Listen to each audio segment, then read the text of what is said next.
I woke up this morning in Dessie, a town in Ethiopia, in a small, well, we were told it was the best hotel in Dessie, and I do believe it is. The mosquitoes in my room were certainly very hospitable. They came in with a tray of drinks, and that's a nice way to start the day. Then we set off to the village of Jama. It was a very busy morning. There were donkeys coming this way and that, piled high with hay, and goodness knows what else was being taken. The day's work had definitely begun by the time we left. Finally, after being massaged by the bumps in the road for the best part of 2.5 hours, we arrived in the village of Jama. Now, only 7 years ago, Jama did not have access to clean water, and Tearfund, through the local church, provided these taps, showers and places to wash clothes, all in the very heart of the village.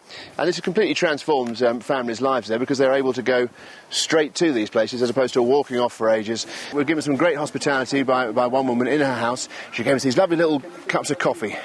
Oh, that's lovely. That's lovely. Thank you. I needed that. It's a tradition in Ethiopia to have coffee ceremonies. It's a sort of welcoming process, and we were made to feel very welcome by this coffee.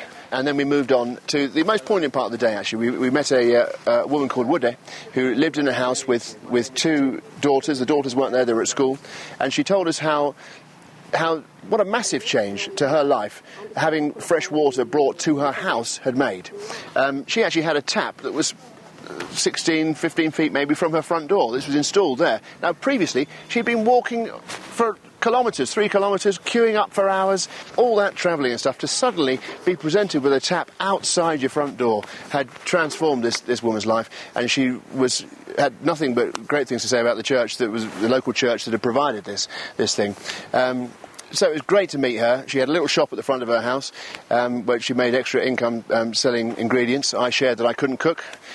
She said, that's not surprising, you're a man. I then did a bit of washing with her, washing cloth and stuff, and I discovered I wasn't very good at that either.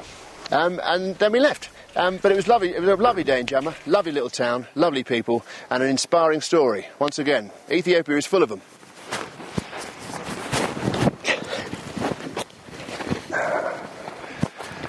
Can we find level ground for this? Level ground.